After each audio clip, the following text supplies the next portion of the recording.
Welcome to Pound for Pound Box Report, episode 495. I am your host, Michael. Joining me this evening, usual cast of characters, Gail from nyfights.com and Gail from All Unboxing, Daniel from 4Boxing News and the Inscriber. What's going on, lady and gent?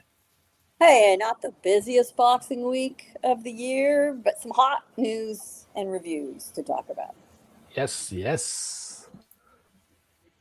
Yeah, including one fighter who's just made one of the more head scratching decisions that I've seen in years, but we will get to that later.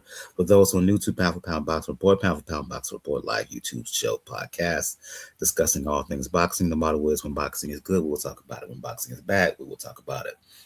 Bottom line is, if it concerns the sweet science, it will get discussed. If you wish to email us, you can do so. New email address, PND for PND the letter 4 boxing report at gmail.com. Let me repeat that again. The letters PND, the number 4 boxing report at gmail.com. If you have any comments, questions, suggestions, etc. If you check the description below for those who are checking us out on YouTube, you'll also find links to where find Pound for Pound Box Report all over the social media space, links to the Twitter page, links to the YouTube channel, links to the Facebook page. Pound for Pound Box Report has affiliates now. If you're in the fragrance space, appreciate it, Nando Yamos 510 for checking us out. For those who are new to, let me go back. Pound for Pound Box Report affiliate codes, right? We have affiliates with both Nevrod and Nazar fragrances, as well as Harmony Parfums. For Nevrod and Nazar, the discount code is MICHAELWP4P. For Harmony Parfums, the discount code is MIKE15. Use both of those codes, you'll get 15% off on all products over at Nevrod, Nazar, and Harmony Perfumes. And additional note, for those who are in the fragrance space, for those who are fragrance heads, cologne lovers, collectors, all things smell good. Both Nevrod and Harmony announced, that they will be at FragCon, which is happening August 14th and 15th in Houston, Texas. A big fragrance convention that's happening in less than 2 weeks, actually, basically a week and a half. So be on the lookout for them. And if you're in the Houston area during the 14th and 15th, and you'll choose to attend FragCon, stop by and tell them Pound for Pound Box Report told you to drop by. Last but not least, let donation be the best nation. PayPal and Cash Me donation links in the description below. Wouldn't matter to us. It's $1, $2, $5, whatever you want to contribute. We will be grateful and will help the overall productions behind the scenes. Let's get things going by recapping fights. As Gail noted, wasn't the busiest weekend, but I think it was important and impactful fights. Two fights I want to make note of. A card that took place in Las Vegas, broadcasted simultaneously on the zone for those in streaming, as well as TNT, particularly for those in the United States with cable or whatnot, satellite, whatnot. Headlining, and I go to you, ladies first, always, Gail, was the fight for the vacant WBC lightweight belt. That title was vacated by Shakur Stevenson earlier this year. William Zepeda, Lamont Roach fought for that vacant belt. Many boxing fans know Zepeda lost to Shakur, and people who tried to claim that he's elite top pound for pound fighter, he was not. That's B. C.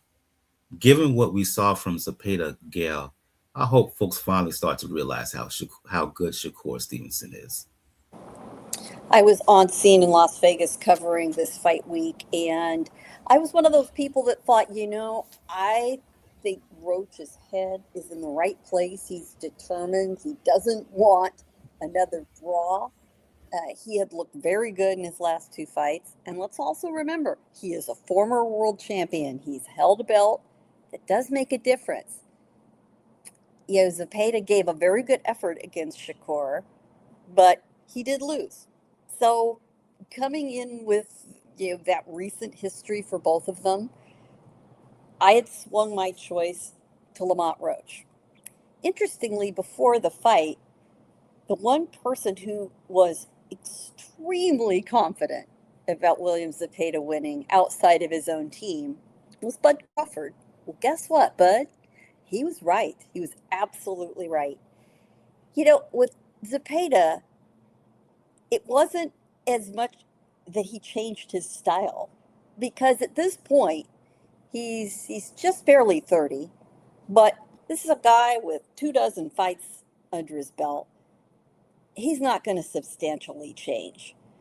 He and Panda Nahar made him the best possible version of himself, a high volume pressure fighter. He's got power, but he's not a one punch knockout guy. He's a guy that is so busy, who's got an engine beyond anybody else in boxing right now because he doesn't just train at altitude. He grew up in the high mountains outside Mexico City, in between Guadalajara and Mexico City. He grew up there. His body developed in that environment. He just doesn't go there for a few weeks, to see if he can raise his, oxygen, processing. He's a product of that environment. He fights because he's got that advantage, with that high work rate. He puts all of those factors together to make it work for him, and it worked to perfection in this fight. It was interesting. Roach had some very good early rounds on the scorecards. I had it, dead even after four. So did some of the judges, although a few of them had Roach ahead by one round. And we had open scoring, remember, for after the fourth round and the eighth round. But after that point, it seemed like Roach had already used up, whatever stamina he had and whatever tools he was trying to put to use to hold Zepeda off, and he just couldn't do it. And you could just see the steam visibly, dissipating from him. I mean, he slowly deflated like an air mattress with a little bit of a leak in it, just little by little by little.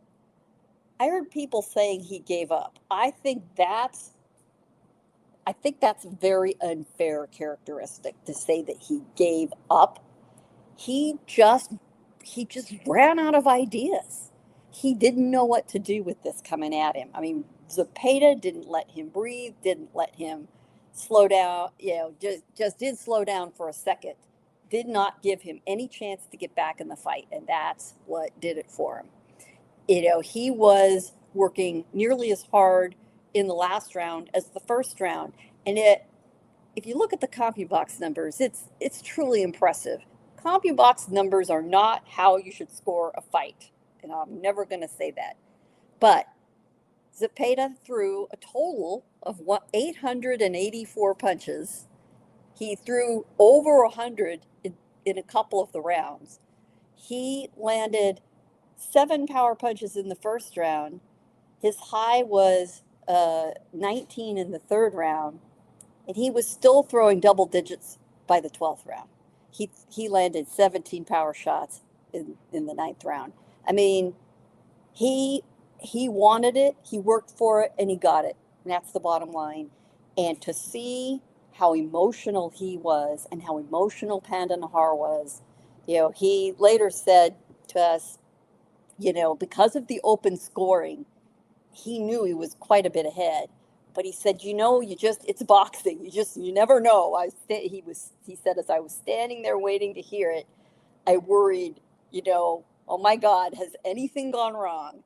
But then he finally got to hear those 3 magic words, and the new, and his life has changed forever.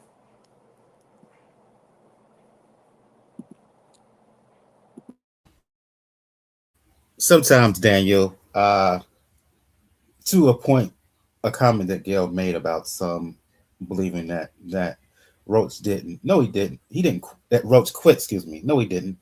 Um, Sometimes you just up against a fighter who who who can literally overwhelm you no matter how hard you try to fight back, and you can kind of have the fight beat out of you.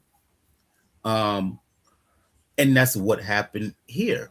Uh, Zepeda was on him like a bad rash, and Roach, uh, unlike his performance against Tank, um, in particular, he wasn't in there with a guy who fought in spurts. I will argue Tank punches harder than Zepeda, right, with a single punch, but it's the consistency of Zepeda. To Gail's overall consensus, just the work rate. Uh, he was just one too big and too strong. A, A, B, just too much, too much. He had no answers, and he didn't have the artillery or the punching power, or the combination of punching power and skill to befuddle him on the one hand and get his respect. And that's why I said earlier that it's high time we give Shakur uh, credit for how good of a fighter he is. You look at his knockout record and you think, okay, uh, uh, he's not that big of a puncher, but you know what he does? He gets your respect, particularly with a single shot when he sets his feet, and the skill level is elite. That's the difference between what we saw in his win over Zepeda and what we saw from Roach. There's levels to this. There was, fortunately, because one, Zepeda, in hindsight, definitely made the right decision taking essentially more than the 4 year off to recover from the loss of Shakur, and was able to reevaluate his training regimen, his stamina, and basically just see how he can fine tune his style to better not get caught in the situation that he got caught with Shakur. The bad part, unfortunately, for Roach is he tried to implement Shakur's game plan early on. Like in the first 2 rounds, he was able to land his right hand fairly well. That was the punch that Zepeda's camp was worried about most when it came to Roach. And he did land it a good amount of times within the first 2 rounds. But once Zepeda was able to take those shots and realize, okay, did probably not affecting me as much as my camp thought it was going to do it, he turned on the motor. And I do not think Roach was ready for that. I don't think he was ready for the fact that Zepeda, when he gets going, like I mentioned last week, he is a machine. You would have to literally beat the rocks out of him to stop. Either do that, or you have to be as skilled as Shakur as far as good defense and good countering with staying amount of time. And even with the open scoring, it still probably didn't turn off the motors for Zepeda the way you figure some fighters would if they know that they're up on the scorecards by a wide margin, by the margin that Zepeda was. So at the end of the day, like, this is a good learning lesson for Roach, that he not only has to worry about people that are big punchers like Tank, he has to worry about people that can outlast you and have the stamina to just keep going. And ultimately, yeah, you can copy the game plan of a fighter that skill-wise is much better than you, but if you don't have the skills at that level, it's not going to work, and it didn't work for Roach. Interesting comment here. Go ahead, Gail. I do want to add on Roach's behalf after the fight, he owned it. He was gracious towards Zepeda. He said he was simply the better fighter tonight, and I'll be back. I'll be back better. Good for him. Good attitude. He's a class act. His father trainer, Lamont Sr., class act. Whole team, class act. a pleasure to work with the entire week. And similarly, after the fight, Zepeda talked about the fight with Stevenson, and I thought it was very interesting how he put it. Stevenson, he said, was an exam that he couldn't pass, but that he went back and learned from it.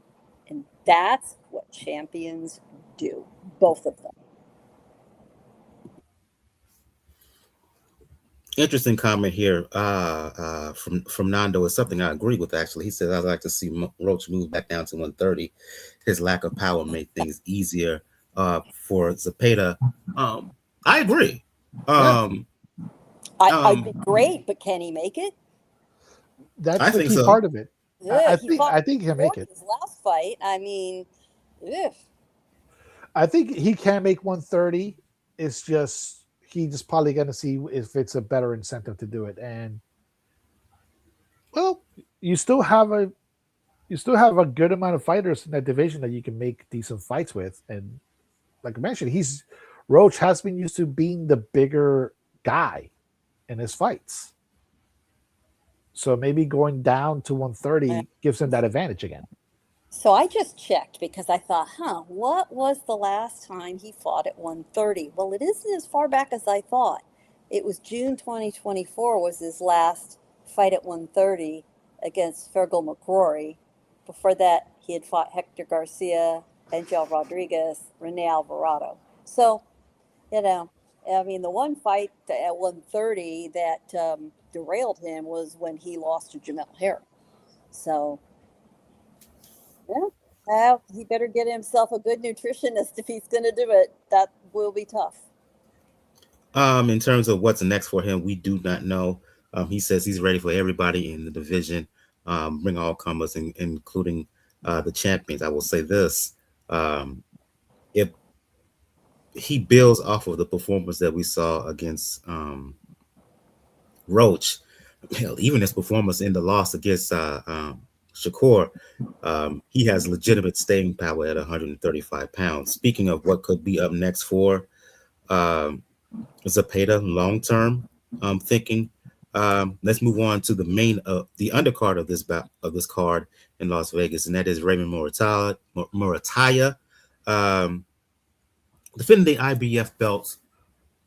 I think he did it in a comfortable fashion, in a comfortable and uncomfortable fashion at the same time against Robson on Conceicao. Right?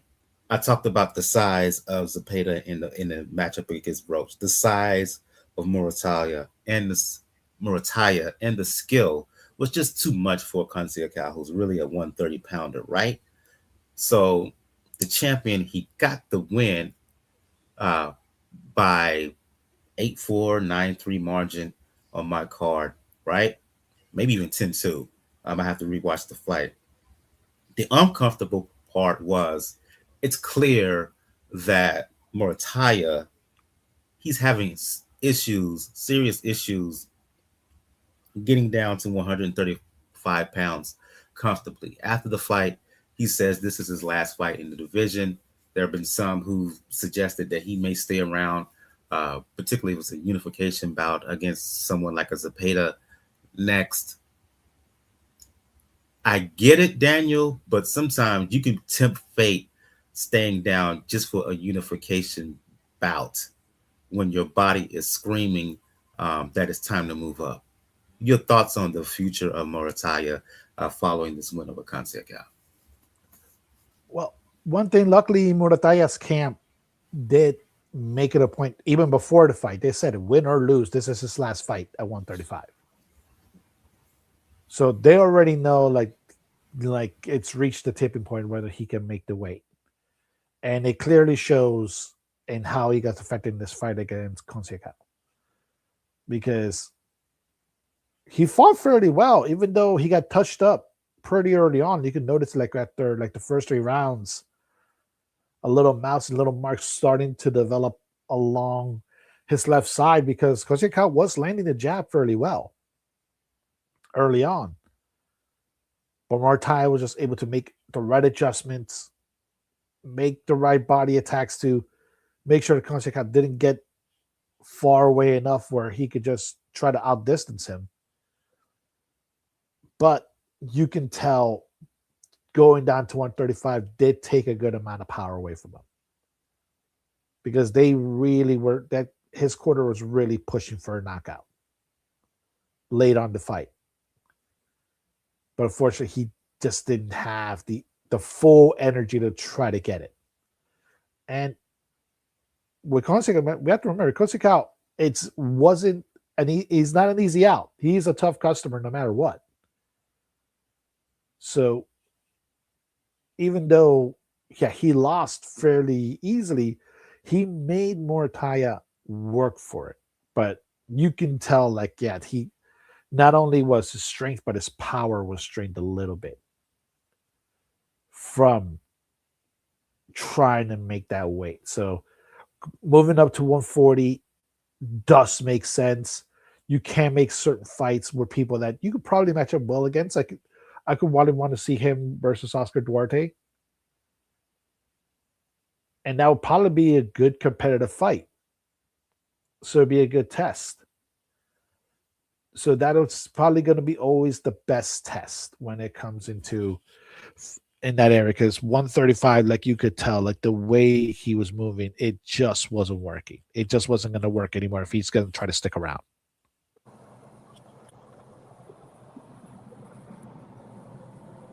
Your thoughts, Gail? Muratalla was masterful. He obviously is absorbing a lot of other input there at Robert Garcia's gym. And I saw more than a little of Bam Rodriguez rubbing off on Muratalla. He had the footwork, certainly not got the movement or angles of Bam, but he has picked up a thing or two, about circling, moving out of the way, not coming straight back. His footwork was very nice to watch. He is not a one-punch knockout guy. When he gets somebody out of there, it's because he's just gone at him and at him and at him. But Conceicao has never been stopped, and the only person who's ever knocked him down is Manuel Navarrete. So that tells you something about Conceicao. He is an Olympic gold medalist. He's a tough customer. He always comes in shape. I mean, there's never an ounce extra on him. And good for him. He's always ready when he gets called. He's willing to fight anybody. I respect him for that. I honor him for that. Having said that, he is 37 years old, so he knows that less of his career is in front of him than behind him. It's been a very good career, despite the fact, that he has just, only been able to cross over into that championship level once for one fight when he beat O'Shaquie Foster a couple of years ago. But, he kept Muratalla honest. He never let go. Muratalla did have quite the shiner under his left eye. I mean, he had an opponent there working hard on him. I did see him, buckle Conceicao once or twice, but it was there and gone seconds later. So exactly the kind of fight that really puts money in the bank for you as a champion. But Muratalla made it very clear. This is it. He is moving up. And what a nice addition he'll be to the 140-pound division. There's lots of options for him. I don't think he'll be able to fight for a belt in his first fight at that division. And I think he's fine with that. He does still have a lot of career left in front of him. He's 29 years old. He's always been very busy in his career, which is why he's got 25 fights. Things look good for him. And, he's a hard worker. He's diligent in the gym. He does everything Robert Garcia asks from him. I mean, he is the kind of fighter every trainer wants to work with. And because we had another fighter out of Garcia's stable, not exactly very disciplined this week, Robert was very grateful for Muratalla, not so happy with one of his other guys. And he had quite a few guys in the card this weekend. So I understand that Robert is now off for a few days in Mexico. Well deserved. Comments or reaction to a comment from Nando here in the chat. He says that Muratalla has little charisma. It's painful. He's in the Fundora lane. Doesn't sell. Ton of talent, but zero fans as a champion. Uh, Chicano is an indictment. Nando, yeah, Raymond is low key to the point of, you know, almost a recluse. He's very soft spoken. He's very serious. It is really hard to get a smile out of him. You can, but let me tell you something. He had quite a few fans there in the theater at the Virgin Hotels. They're all wearing his colors. They were wearing his danger T-shirts all week. You know, he's from the city of Fontana in Riverside County. You know, a little bit of a tough community. They're very close knit in that part of eastern Riverside County toward the desert.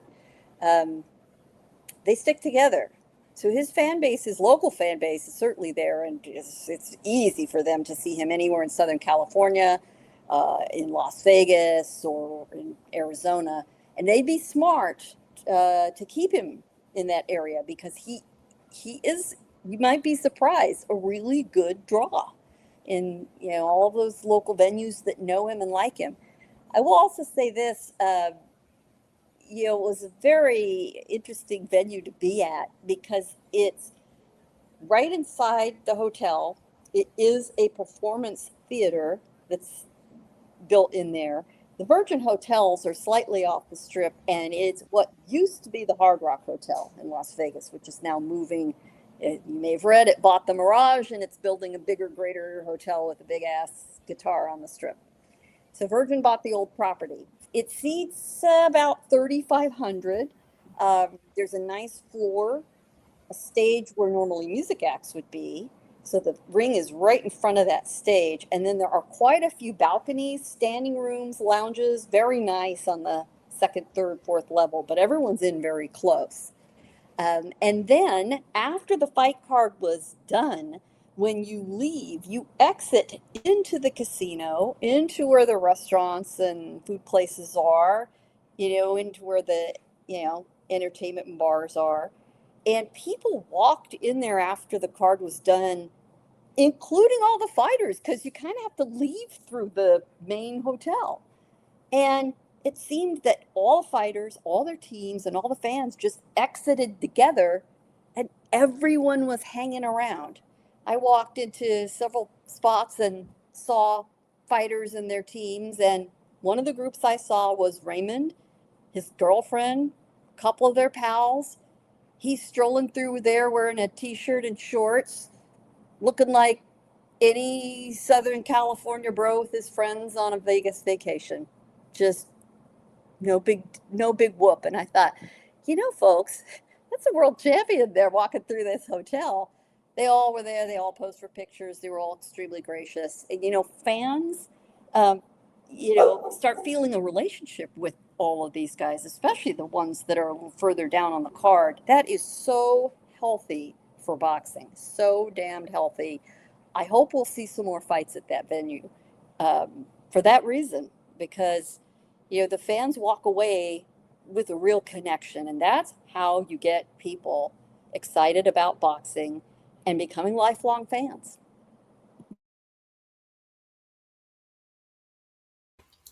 Couple more comments from Nando. He says that and I've heard about this. I just don't know how far they've gone on this. Gary Antoine Russell and Oscar Duarte in negotiations to fight supposedly. That's another TNT design banger. He also says that uh, in terms of Muratalla, they're the homies, need casuals to make money. Depends on what part of the world you're from. I'll say Yeah, that. yeah. That's the main thing. Yeah, Muratalla does have a decent fan base in Southern California. Yeah, a From what very I good one. yeah, a very good. And sometimes that's all you really need. Like you can just sit yourself in that niche and be able to make a decent amount of money with just that crowd. Like the Arce family has done that in Yep. Mexico, Tijuana for a good while. Another fighter that our good friend Nano they mentioned, from Sebastian Fundora, he's doing that as well because him and Gabby. Both, both he and his sister are lighting it up anywhere they show up in Southern California, from Fantasy Springs and Acrisure Arena and Palm Desert all the way out to Anaheim and LA. They put butts in those seats, man. They do. Yeah, and Absolutely.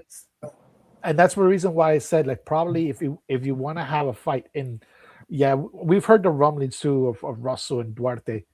If those negotiations don't go far, that would be the fight that I would target if I'm Well, looking at a Bennett above I 40. love that fight for another reason. Oscar Duarte is one pissed off dude after being done dirty by Richardson Hitchens, right? Oh And yeah, I pity the yeah. opponent who stands across from that man. And Like he, he kind of woke everyone up that a lot of us know and like Oscar and like what he's about. But when he chose to bust out the English language insults to Hitchens, suddenly people knew who he was. He borrowed a little page out of the book of Salty Canelo, right? And it's won him a lot of new fans. So I think that they would do very well. And um, Gary Antoine has appeared in Southern California. He's fought in Carson a couple of times.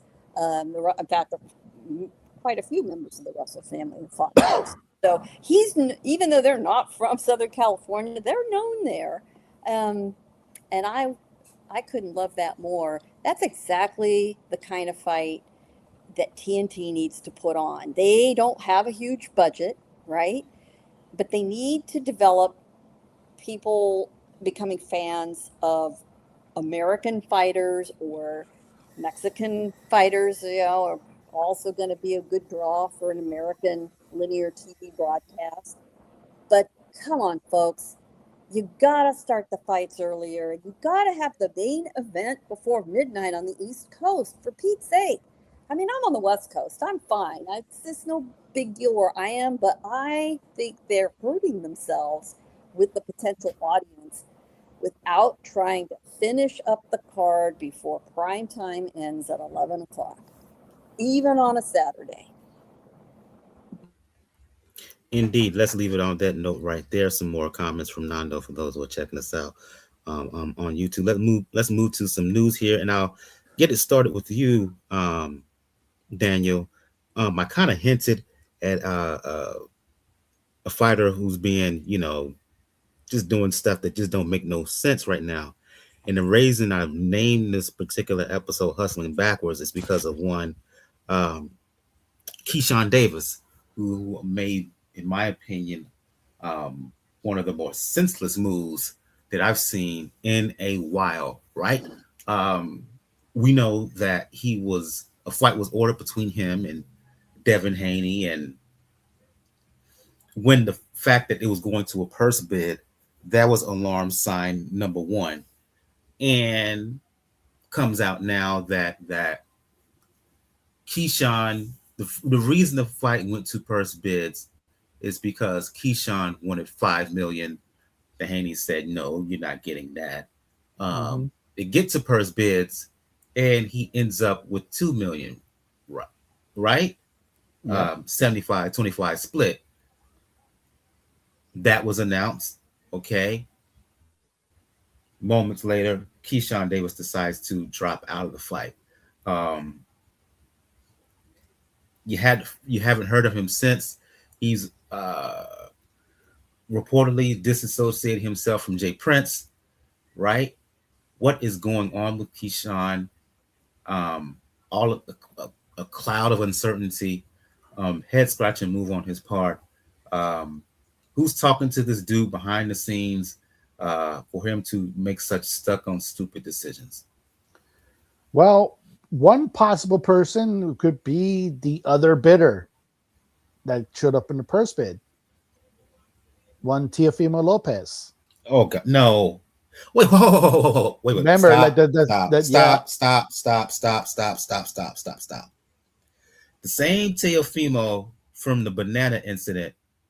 For those who do not know, um, at a fight that Keyshawn fought, I forgot who it was. Um, when he accused what's his name? What's his name? Help me out here. The Argentinian fighter. Um, Okay, I forgot which one. I forgot the art. I'll remember. I'll remember. But he put it this way: a banana was a bouquet of bananas was put at the doorstep of his hotel room. Right. He Hmm. accused that fighter of being racist. Accused the fighter of doing it. The fighter said he didn't do it. In the aftermath of all of that, Teofimo came out with a video of him eating a banana, poking fun at uh, uh, um, Keyshawn, the same Teofimo who was who openly taunted Terrence Crawford by referring to him as the N word, hard ER. One, the fact that he's bidding for a fight with making a bid for a fight for a Keyshawn Davis fight, that's problematic to me. And the fact that Keyshawn would listen to him, entertains him in any way, given that incident, why? This is the thing about this. Unfortunately, the bad part about boxing, you wind up interacting with people that you don't think you should be interacting with. Because to me, like it was a telling sign. Okay, why the hell would Teofimo bid on this fight unless he was talking to either Haney or Keyshawn? And that's probably what they talked to. Because the one reason I point this out also, we know how Teofimo did negotiations with Top Rank. We know how he made it very, very difficult to deal with him.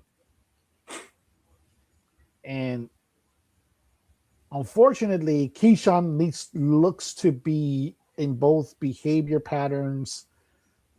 Obviously, unfortunately, his last fight was really lackluster compared to what it was supposed to be.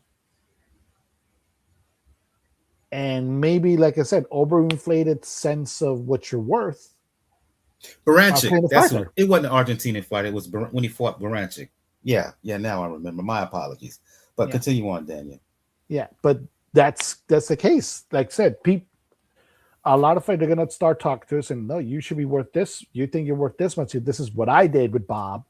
Anything that, and you think you can get the same thing with Bob, but if that's the case, let's put it plainly. Like in Keyshawn's camp, like if anybody in Keyshawn's camp is listening, if you thought you were worth $5 million, and if you already knew the it rules of the purse bid,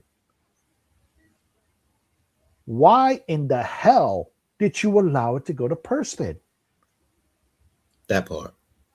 Like, yeah, like you should have negotiated immediately. Try to get it something when it comes to, and if it wasn't going to be in that area, okay, that would be fine. That would be fine. But doing it this way makes you look like a duck in a sense. It makes you look like you don't want to smoke with Haney, even though it would be a very interesting fight between those two. And unfortunately, yeah, it's just a bad look all around. Let me offer an alternative theory. I'm a business person. I run a business, in my real life outside of boxing. And once in a while, you have a client come to you, and there's red flags. There's just red flags about them. But you think to yourself, well, it's very hard to turn down business when you're self-employed, right? But you just know they're going to be a pain in the ass. It's not going to go well. So sometimes you go ahead and put a bid out for them anyway, but you make your price so much higher than normal. You give them the pain in the ass, you give them the PETA price, right? Thinking, oh yeah, they're going to say no, you're too expensive and move on. But on the odd chance they say, okay, you at least make it worth your time. You at least get a premium for putting up with their crap, okay? I'm here to tell you, by the way, for any other self employed people listening, Don't do that. You're always sorry later. The money is never enough if they're that difficult.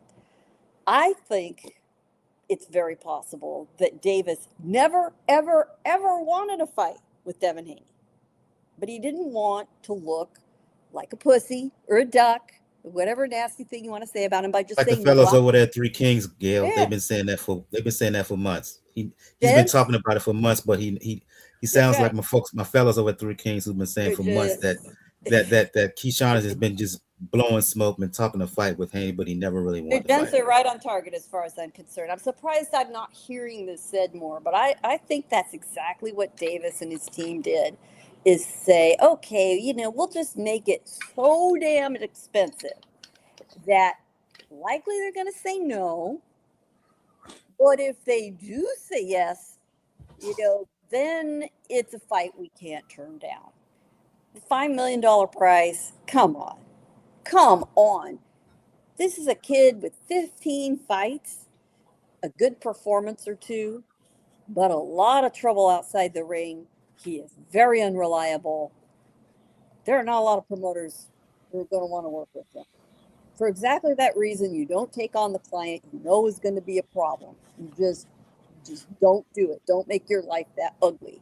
He is not that good for them to put up with his nonsense. There have been fighters along the way. The promoters just, they do what they got to do because the price of doing business ends up being worth it as difficult as it is. Keyshawn is not one of those guys.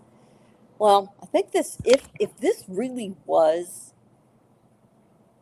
his strategy for this, it backfired on him. It backfired because he just should have been honest and said some version of, I'm not ready. I respect him. I'm not ready. Or that's not the direction I'm going. Or, whatever story you wanted to tell up front, rip the band aid off, get it over with, move on. Instead, it's been dragged out. He gets all the fans all riled up and crazy and arguing with each other, because, hey, that's boxing social media, right? And he ends up walking away anyway, looking like a fool. And of all things, the guy goes by the moniker the businessman. I mean, you cannot make this stuff The up. irony. I The mean, Yeah. irony. right? Yeah. So here's a guy that ended up with a no contest because he was smoking weed in a state where that's a prohibited substance. Screws that up. He misses weight. He assaults another fighter. He and his brothers have acted up multiple times outside the ring. And I've just got to say, this is not the polite young man I met 2 months after he won his Olympic silver medal in the top ranked gym in Las Vegas, who couldn't have been more polite, more eager to become a pro, there with his buddy Richard Torres Jr. And wow, here we are with Keyshawn. Who's going to touch him? Who's going to touch him after this? It's ridiculous. I hope he and his brothers really do decide that they're going to take on their own business because, they're going to end up promoting their own fights. And, as far as Lopez goes with Keyshawn, you know what? We have seen stranger bedfellows than this in boxing. It comes down to business and money. I don't care what they've said to each other or what insults have been slung back and forth before. If there's business to be done, they'll do it. That is a sad truth. That is the reason why I brought it up. It is a sad truth. Let's move on because I've had enough without everybody involved in this, with the exception of Haney, who actually wants to fight, and Keyshawn tried to make the fight, and it's Keyshawn, to your point, Gail. Cowardly moves, stuck on ignorant moves on his behalf. He's not even worth talking about anymore. AJ Fury, right? Just coming off last week talking about Fury's win over Watt, AJ's win. Oh, AJ's come from behind win, right? They're going to fight each other next. Looks like it's going to be in NYC, Gail. I know they're two British fighters, but money talks, right? And Netflix is going to be behind this. and what Netflix says goes. That's why we're going to see it in NYC and at MSG in particular. That matter that the UK can provide a bigger venue. It's about how many eyeballs you can get on the streaming service. That's exactly right. It's exactly right. This will be at MSG. We'll hear a date soon enough.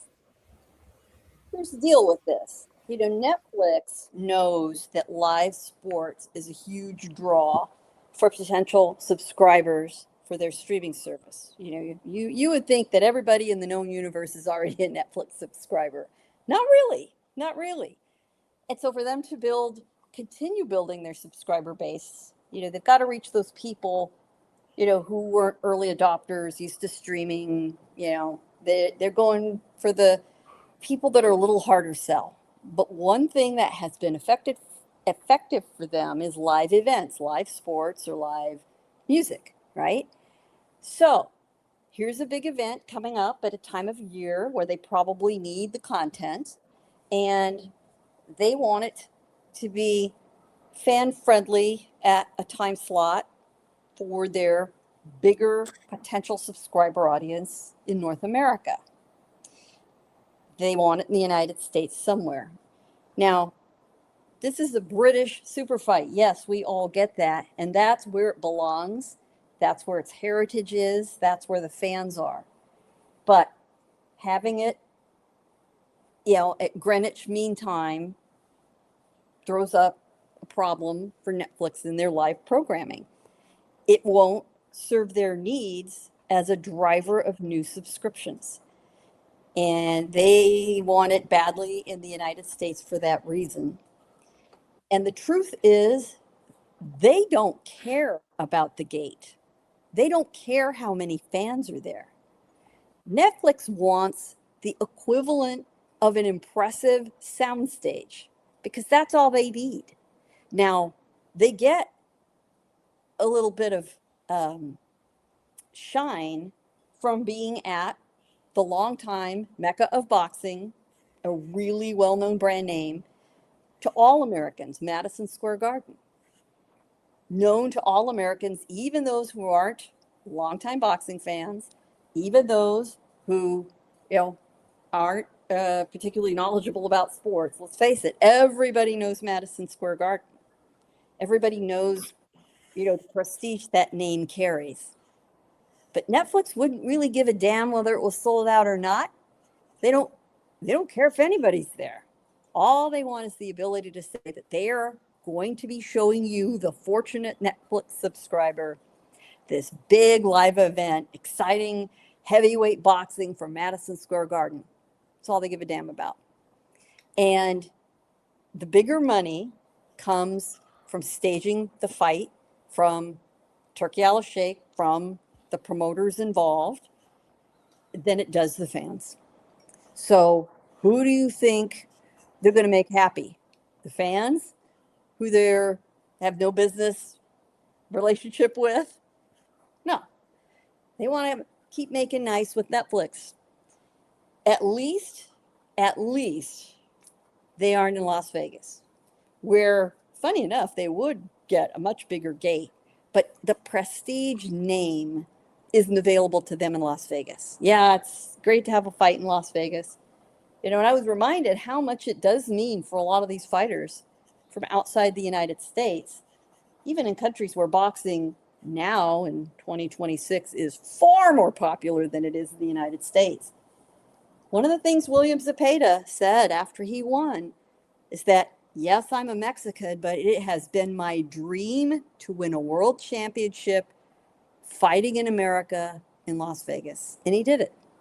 And that really, really meant something to him. So that is a long ass preamble. Yeah. Thank you for listening to my TED Talk. But we will, Daniel, don't you think in the next week, 10 days or so, we're going to see that announcement news conference set up, and we're going to hear Madison Square Garden and whatever Saturday isn't already taken up with some other event, because it's a very busy calendar for MSG in the fall. It is. It We'll is. see. They're going to have to take whatever date is available, Yeah. and they'll be happy about it. Whatever it is, they'll take it. Yeah, that's the thing when it comes to Netflix. When you look at their model, like obviously, like we know, the main point is you need to get the subscriber count up, and they're willing to stage fights in weird places or stage fights that make no sense in order to do it, aka Jake Paul and AJ. But at the same time, yeah, you do legitimately feel bad for the British fan.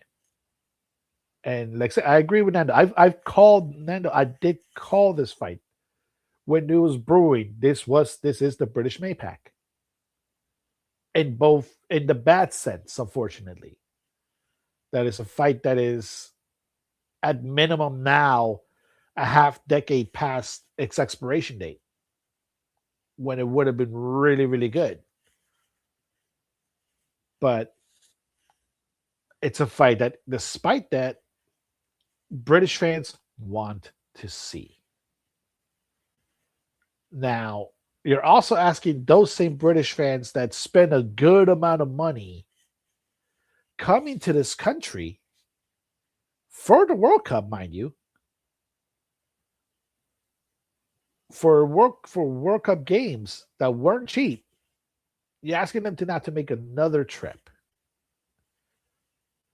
Now, I agree with Gail that mainly that MSG doesn't have to be filled up. You can literally put this in the little garden and Netflix will be happy because they'll get the sound effects of it. But Madison Square Garden does give you that prestige that other venues in New York City don't give you. Because remember, Barclays Center has been a really good hub for boxing since opening up. But it's not Madison Square Garden in the classical sense. You have a new arena, the UBS arena, where you could probably get a much better date, and it's technically in Nassau County, but it's literally you just literally cross a bridge to walk in, and you're in Queens. You could do that, and it'd be more able to fill up. But again, it's not Madison Square Garden.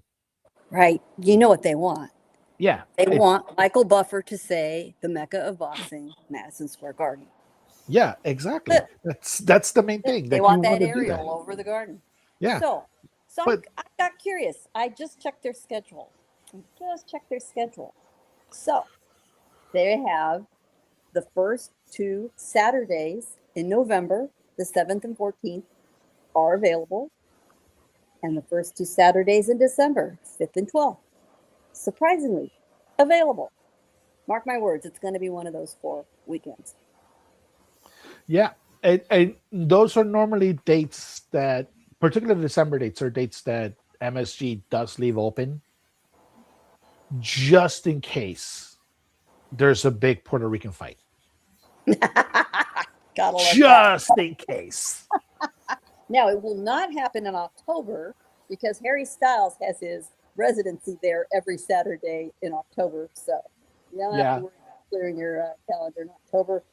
The back half of both those months also have dates booked concerts. Andrea Bocelli in December, I think, and Somber in November. Go figure. So that's going to be it, folks. Stay tuned. Comment before we move on to other news. Nando says they should name this AJ Tyson. He means Tyson Fury fight. The sound and the fury, too much bluster and hand wringing for a fight that's well past its sell by date. British version of Maypac. Yeah, but what did we say? Doesn't matter as long as Netflix gets its sufficient amount of streams and makes its money.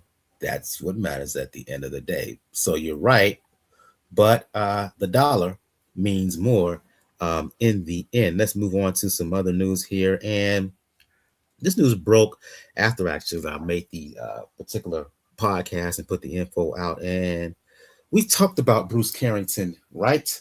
Didn't look great in his last outing.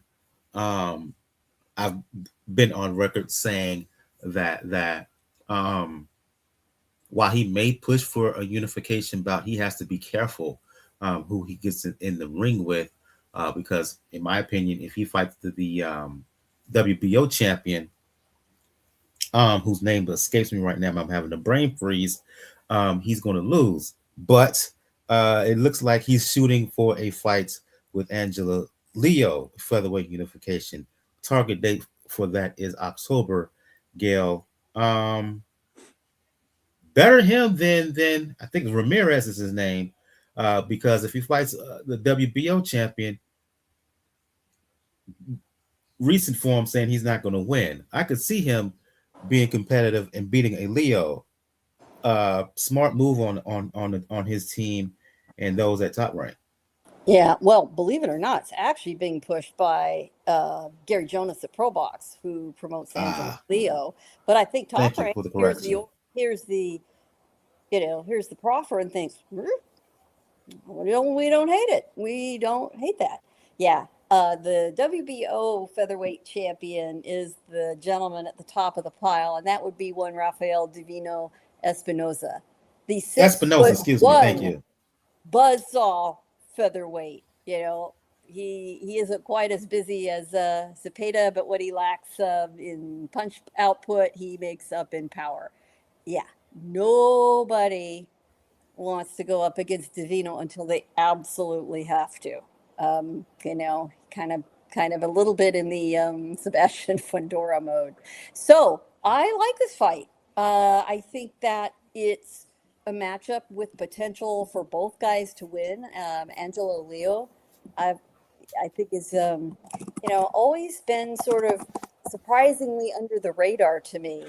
Part of it is his own demeanor. He's not a big personality, but if Keyshawn Davis is the guy across from you, or Keyshawn, pardon me, we've been talking about Keyshawn, Bruce Carrington, Bruce be happy to carry the load and promoting the fight.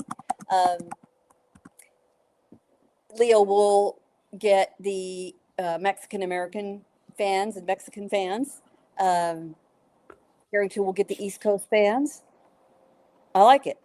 Um, Leo, is unfortunately often, just can't get fights, isn't busy enough. He has frequently, had to do stay busy fights.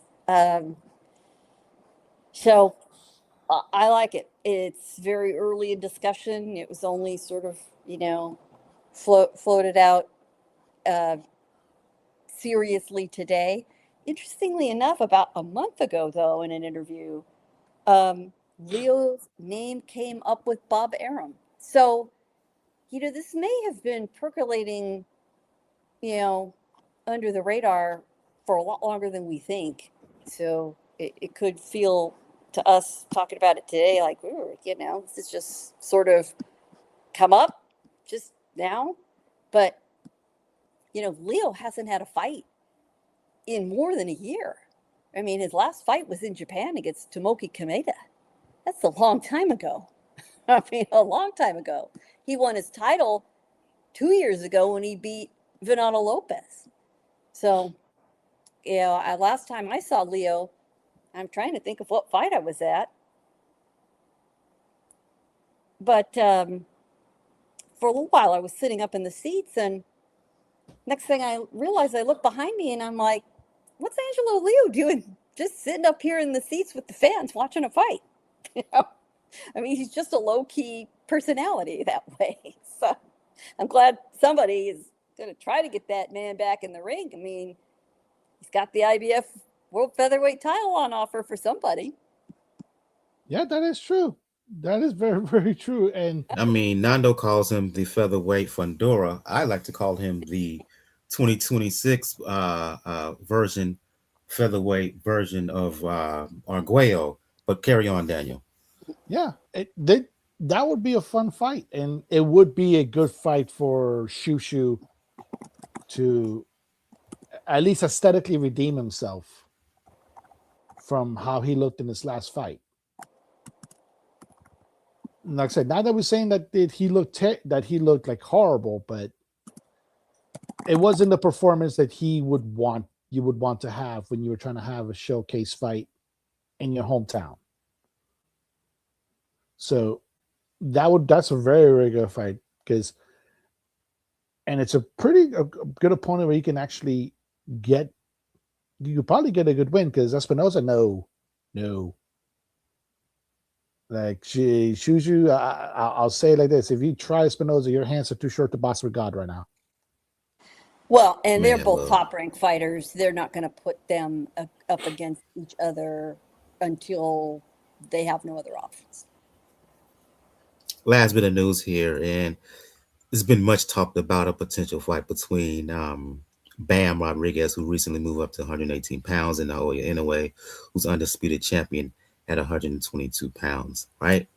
There was a early on thought that these two guys would get in the ring by the end of the year, but Inoue recently, basically in the last 48 hours, has announced that he's not going to fight anymore in 2026, and he's basically given a March, either February or March 2027 timeline for the fight to happen. Uh, Gail, Daniel, your thoughts on the recent news regarding a potential fight between Bam and Inoue and the Monster, basically setting a deadline for that fight to happen. I have no problem with it. Inoue is the most active male champion in boxing.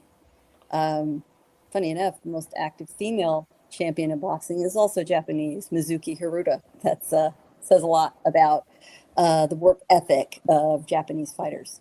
But And they just breed them now, different over there. They just breed yeah, them they different over do. there. They do. It's a mindset. It really is. They would like that. They just want to be in the ring. It's their job. They don't play games. They just get on with business. Um, but at some point, the body needs a rest. At some point, um, even in fact, William Zepeda also said this weekend. He says, people think I'm a machine, but I'm not, and I'm going to take a break. Um, and Inoue deserves to rest. And he isn't in his 20s anymore either. You know, when you're getting to be in your mid 30s, you got to take care of your work tools, and that's his body. So it's smart for him to take a layoff. He deserves it. He's fought. He's already fought plenty this year. Especially measured against the standards of today. A lot of us seem to be content when the top champions only fight twice a year. Well, check done, right? As far as Bam goes, I mean, I get it. This is the fight we all want, but sometimes the path for fighters, they just don't align. They just don't. And the truth is, looks like Bam is teeing up a fight with Crispin Medina, which would be a unification fight. I'm all good with that. I don't hate that. He's really wanted to try to unify before he moves up. So all's good. I mean, would I like to see Inoue back in the ring? I'd like to see him fight every weekend, but that's not realistic. I'd rather see him at his absolute best when and if this fight comes to pass. And I hope the same for Bam as well. Quick word, Daniel, on this before we move on to preview some fights and kind of put a capper on this particular episode. Yeah, really not much to add. Like anyway, yeah, has been the most active male boxer on the scene that is a champion. And like I said, he's earned the right to actually take a good long break and to really start evaluating the options because he may not be getting really antsy about Bam, but it's one of those things where he probably and this is a good case like where a lot of Japanese fighters they don't like to be muddled in the business part of it. In the in the business or the marinating talk. They're about wanting to get in the ring and wanting to just show out in the ring. So I don't blame him to it. And Bam, luckily, is keeping himself busy. That fight's gonna come, folks. It's gonna come. It's the two of the biggest names in the smaller weight classes. So it makes perfect sense in the world for them to at least try to get this fight done. Well, both guys are as close to 100% as they can be. Nando says in the chat, he says that Inoue is getting antsy about Bam. I don't know about that. He also says that Team Bam being very cautious here. Being very cautious, fools rush in. Um, okay. He won the bantamweight title against the weakest champion in the division. And they're targeting a Medina who, as far as I'm concerned, is now the current weakest fighter in the division. Can't fight Takuma because Takuma has a rematch with Nasukawa set up uh, next month. I understand. I'm hearing this argument about in a way being scared of Bam, and as great as Bam is, why not fight Reyes, the IBF champion, instead of Medina? Why? Because Medina is an easier target. For those who have not seen Jose Salas Reyes, I wish he fight more. I wish he fight more.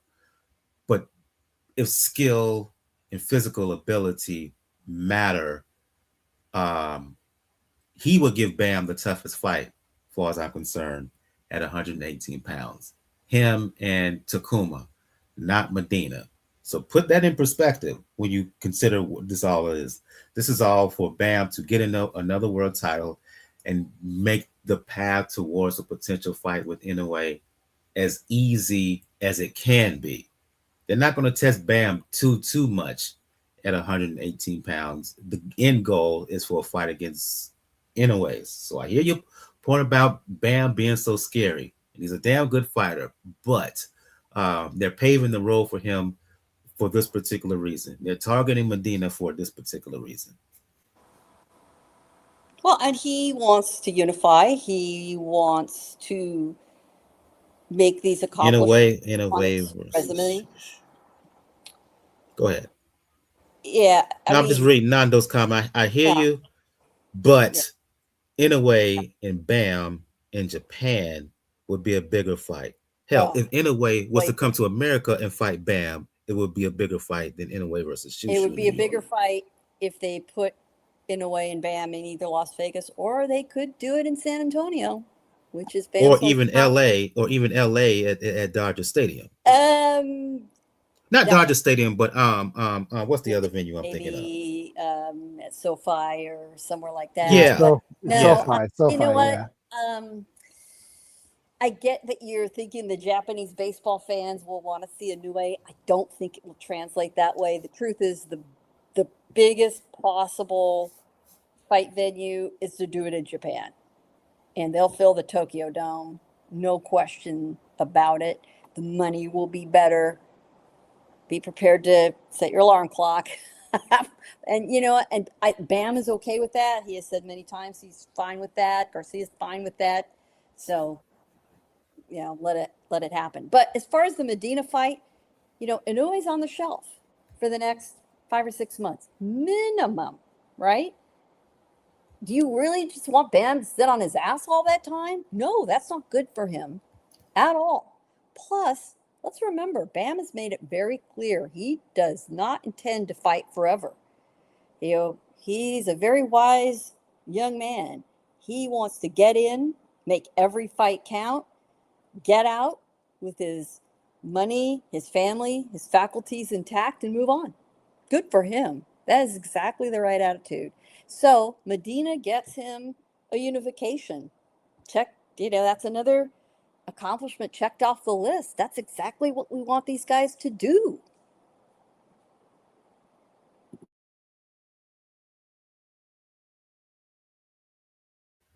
let's move on to preview some other fights here. I'm gonna delete that comment and replace it. I'll just say here, and I'll say if in a way, if fans here, hardcore and otherwise, were able to got up for Inoue versus Nakatani, two Japanese fighters, you'd be darn sure they'll do it for Inoue versus Bam, and I'll leave it at that. Well, I think But only the hardcore got up, but there's that. yeah, because I saw enough people complaining about Inoue that filtered all throughout my algorithm, both on this pound for pound page as well as my personal Twitter page. So folks got up and saw it, and they'll do it for Bam. So believe what I tell you on that. Let's move on to some other fights here. Talking about strictly the ladies here, and I go to you on this one, uh, uh, um, Daniel. And I've said it before, and I'll continue to say I'm not the greatest fan of Jake Paul, the fighter, but I got to give credit where it's due. He's turning out to be a heck of a promoter, especially when it comes to women's boxing. Um, Hosting a card on ESPN. Um, the main event is Cherneka Johnson Daniel versus Dina Thorslund. We'll talk about that last. Let's talk about the co-main, if you will, quote unquote. Desley Robinson getting back into the ring quickly. Um, she's unified champion at 160 pounds, fighting Tamm Thibeault. I think this bout has the potential to be highly entertaining, quite a barn burner. Tell me Yeah, where I'm wrong.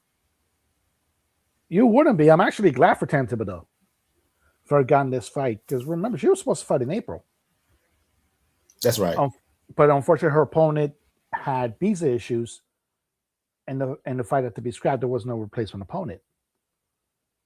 Now, what's interesting about this, because people are going to look at the record and they see a women's fighter, and they're going to say, "Oh, she shouldn't be worthy of challenging for a title shot at this weight class." No, well, one, unfortunately, middleweight in the women's division is not as deep as the men's is, even at this stage. And two, you have to remember that woman is a former Olympian, has a good amount of amateur fights under her belt. And there is precedent in the men ranks for people that have very little amount of fights being put on the title picture. Should we remind people of one Vasily Lomachenko? I believe it was on his third fight that was able to get that title shot against Gary Russell Jr. So why not Tamm Thibeault try to get this chance? She is very skilled. She could definitely upset Robinson at this stage. And because of that fight, because she had to go through one training camp and then wait in April, she's going to come in with a chip on her shoulder. I would not be surprised if Tamm Thibeault comes in with the upset victory. I would not be surprised at all. The main event, Gail, I think has the potential to be one of the best boxing matches of 2026. Cherneka Johnson defending her um, undisputed bantamweight title against Dina Thorslund, who I think is one of the elite women's fighters in the world. Thorslund, multiple division world champion, coming off of having a baby. Uh, it depends on how Dina Thorslund bounced back, but I would give the slight edge to Thorslund if she's close to 100%. Either way, I think from a pure skill vantage point, just like Desley Robinson and Thibeault has the potential to be highly entertaining because of activity and work rate and just going to war. I think if you are a fan of boxing, pure boxing, I think that Johnson and Thorslund is right up your alley. Yeah. Cherneka Johnson, she kind of burst onto the scene, you know, a little bit in the Ebony Bridges mold, right? Getting attention for herself. She's from New Zealand. But you know what? Under her showwomanship, turned out to be a hell of a fighter. but she really burst on the scene. First of all, she defeated Dina Hughes twice, knocked her out the second time, and then she went after Sharetta Metcalf, um, who's a very accomplished fighter out of Dallas, Texas.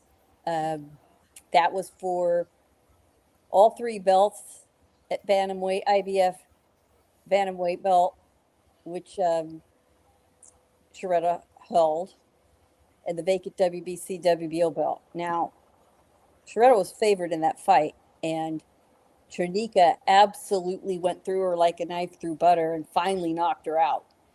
It's very similar in a way to the fight this weekend between Roach and Zepeda, except that Johnson actually has a little more power, punch for punch. And finally, she whipped up on Sharetta, and we were frankly shocked to see it. This was the all women's card at Madison Square Garden last summer. Since then, she defended all three belts handily in a card in December. So she's now back taking on Thorslund, who most people don't know because most of her fights have been in Europe. She's from Denmark. She is 24-0, 9 knockouts. She has been a champion at bantamweight in the past. That's why the belts were all available last summer. She vacated to go on maternity leave. And the truth is, that wasn't her plan. She was actually teed up for a fight and found out she was pregnant. Female boxers, as part of their testing prior to the fights and part of their medicals, they all take pregnancy tests every month. And whoa, wow, whoops, surprise. Guess what, Dina? You're not going to get to be on that card in the summer. And that's actually when Cherneka Johnson stepped in her place to fight Sharetta Metcalf. So the circle is going to close now with all three belts held by Johnson, with Thorslund coming back. And yeah, it's going to be a big fight in women's boxing. Definitely for the hardcore, for those who appreciate, but I do think it's going to be very competitive, very interesting fight. You may not know these women, doesn't matter. Just let them get in the ring in front of you and entertain you. And it's, again, one of these MVP women's cards. It is on a Saturday this time. Normally they've been on Sundays. So this card is on Saturday the 8th. So if you hear that MVP W fight card is coming, just remind yourself that it's happening on Saturday. And it isn't all women. In fact, Sharetta Metcalf is on the undercard, training her ass off. Should be fun to watch. The middleweight fight, and yeah, Thibeault is a force. And by the way, Thibeault is 6'2" in her flat feet, so she is a big, powerful woman. But you're also going to get to see heavyweight Dina Pero on this card from Cuba, facing an opponent I don't really know a lot about, named Aleem Whitfield out of Geneva, New York. You don't happen to know him, do you, Daniel? Out of here, neck of the woods. He's been busy lately, and his only loss was, unfortunately, as a sacrificial lamb to Terra Yes, he got knocked out in the first round, but so have almost every one of Terra opponents. So there's, not terribly a lot of shame in that. He's since had a unanimous decision win, shutout on the cards, so he's back taking on the big, heavy-handed Cuban Dina the Fear Pero out of Cuba, trained by Bob Santos. One final question before we end things. Nando asks, Gabby Fandora fell off the map. What's up with her? Is it a case of her falling off the map, or is it a case of these other ladies really don't want any parts of her? Well, here's the deal. Gabriela Fandora is the unified world flyweight champion. She's stayed fairly active. She has fought, she has defended her unified titles 1, 2, 3, 4 times. 3-4 times, yeah. Yeah. She fought in March. She fought in Anaheim Her opponent was very good fighter out of uh, Colombia, Viviana Ruiz Corredor. And, she goes through her opponents so quickly sometimes that maybe you forget the fights. That was a terrific performance. She knocked her out cold in the 6th round. Um, Her previous fight was in September in Indio against Alexis Kubicki. I think a lot of people remember that because it was a pretty spectacular knockout win as well. She is riding a four fight knockout streak. She has really started adding a lot of power and a lot of technique. And it is just uncanny to watch her power punching, especially her right and left hooks. She turns her knuckles over and digs in just like Golovkin. And if you mention that to her, she just smiles. But is becoming, sometimes harder and harder for her to find opponents. They do what they can with her. Eventually, I think she'll move up, but she's also talked about moving down, moving down in weight to grab another title in another division. Because, yes, at 5'9", she thinks she can make 108. It's just insane. Just insane. I mean, outside of Bermuda as the champion at 108, um, there's no one who can touch her at Well, 112 and below. Bermudez isn't a I don't. champion anymore. Bermudez lost that upset fight last couple Yeah, months. you're right. You're right. You're right. Yeah. You're right. So, that I mean that of all the champions, you're right. Bermudez would have made a lot of sense, but those belts are now in the hands of Stephanie Osorio of Mexico, which would make it a very interesting fight. I'm not sure Stephanie, she's also a really small light flyweight. She's 5'1", and she makes the 108 limit at like 106 sometimes. So she's got both the IBF and WBO World Light Flyweight Championship belts. I'm not sure she wants to give those up so quickly to take on Fundora in her next fight. She is an MVP fighter. That's possible. I don't know that she'd be the very first choice. We'll see what happens. But, Fundora says yes to every fight offered to her. Her promoter is, although they co-promote with Golden Boy, her promoter is really Samson Lukowitz, who's taken very good care of both her and her brother. So I'm sure we'll see her hopefully at least once more before the end of the year.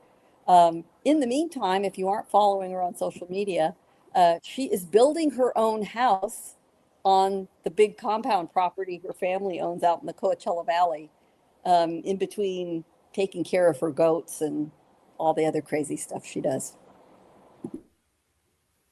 Indeed. So we'll move on. Just looking for any other news and whatnot before we end things off, and I don't see anything. Well, there is a world title bout in Ireland, right? Fight for the vacant IBF title. Aaron McKenna versus a guy by the name of Oliha, fighting for the belt that was stripped from Alakamuli. Any of you got anything on that before we head off? I'm not sure we have any broadcast for that here, so check your favorite. Paramount Plus. Oh, it is on Paramount Plus. Yep, I've seen that. Yep. Interesting. All righty then. Well, perhaps we'll talk in a future edition about Jake Paul's MVP and the PFL merging, and the other gossip about. Oh, And, bet. One last story here. The venture, the joint venture between Paul and Hearn, um, and the women's fighter that's still going to get promoted by Hearn, but she's moving on to Jake Paul. I can't remember her name. If someone would help me out, but it seems that Hearn and Paul are coming together. I think for the larger sake of women's boxing. Quick word from any of you. It's very interesting how that agreement was worded. This sort of partnership arrangement. It's like, what is that mean exactly? Um, and I'm thinking that it must mean there is some kind of percentage promoter split agreement when one of Matchroom's women fighters fights under the MVP banner so that they stay busy and keep busy. And clearly, the person that they built this around and for is Sky Nicholson. That's who it is. Thank you. And I'll just leave the matchroom relationship with Sky Nicholson there for any of you to read the gossip. Yeah, we'll just leave that for y'all to find out. I'm gonna leave that alone, and I want to thank everybody who checked us out. I appreciate you, Nando, for your comments, even the comments I disagree with. Um, that's cool. I'm thoroughly a fan of competitive banter. Thank you for listening. If you hadn't done so, make sure you hit that like button. Make sure you subscribe, and make sure you share the show out. I'm going to go around the panel here. Um, Begin the show with ladies first, end the show with ladies first. Gail from nyfights.com and Gail Falkenthal on Boxing. Let the folks know where they can find you. You will find my interviews at my YouTube channel, Gail Falkenthal on Boxing. You just Google my name. There's only one of me. And my columns are, and my fight coverage is at nyfights.com, nyfights.com. However, I am on the West Coast here in sunny San Diego. And I'll go to you, Daniel. Daniel for Boxing News and the Inscriber for those who want to talk the sweet science, for those who want to talk pro wrestling, especially coming off of SummerSlam, I believe it was this past weekend. Or for those who want to talk the NBA, the Miami Heat, and the update with the Miami Heat and Giannis Antetokounmpo, who signed with them over the summer. Well, it was traded to them over the summer, I believe. Let the folks know where they can hit you up. Yes, folks, you see the socials on there, Rux99 on Twitter. Like we mentioned, Elon, it will never be X. It will never be X. But anywhere, like I said, Blue Sky, IG, Threads, anyway, I have social, definitely catch you on there. And like I said, I am Miami, so I do follow Miami sports. And with that case, I do have to congratulate Mario Cristobal on signing a long-term extension with the University of Miami Hurricanes. And my God, is that dude? And my goodness, is that dude rounding up a recruiting class for this coming cycle and next? He just signing 5 and 4 stars out the meat rack. Yep, and it's something interesting when you look about it that it's just the appeal, unfortunately, that it's his home. It's obviously his hometown, and that sells a lot when it comes to rebuilding pretty much a program that has been dying to get back to the national conversation. Man, it seems like the U is back in a big way. Absolutely. For those who want to talk boxing, music, fitness, and smell good, you know what it is with me. You can do so on Twitter because, like Daniel, I refuse to call it X. Brother JR at Brother JR76. You can also check me out on IG and Blue Sky, Brother JRSC. And I'll post this up again, as I said earlier in the show. Shout out to the affiliates. Pound for Pound Box Report, Navarad Fragrances, and Nazar Fragrances, as well as Harmony Perfumes. If you use the code MICHAELWP4P, you'll get 15% off on everything from the House of Nazar and the House of Navarad. Use the code MIKE15 and you get 15% off on any and all things from Harmony Perfumes. And again, if you're in the Houston area, on August 14th and 15th, both Navrod Fragrances and Harmony Fragrances will be in the building at the Fragcom Fragrance Scent Smell Good Expo that's happening again on August 14th and 15th in Houston. On the next episode, we will do a recap of the Jake Paul card in Orlando, headlined, of course, by Cherneka Johnson fighting Dina Thorslund.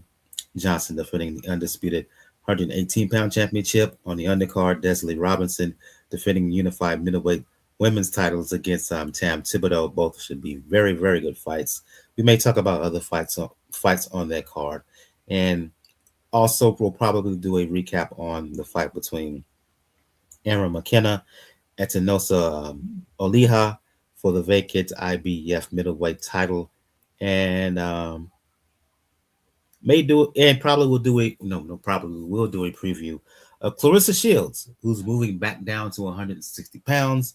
She's fighting Kay Scott, who has the other two belts at 160. So we will preview that bout and that card as well. Again, I want to thank everybody who checked us out live. Make sure you hit that like, subscribe button. That way you'll get notifications all future episodes as well as shorts. I'll work on the shorts part for this particular episode right at the end after we hit the end button here. Thank you, Nando, for your comments, lively back and forth exchange. I'm all here for it. For Gail of nyfights.com and Gail Falkenthal on boxing. And you can check out Gail Falkenthal on boxing here on YouTube. She has a channel here talking to all fighters, promoters, managers, all dignitaries within the sport. So for Gail, for Daniela, for Boxing News and the Inscriber, this has been episode 495 of the Pound for Pound Boxing Report. I'm your host, Michael. We'll see you guys next time. Everyone have a good evening. Good night.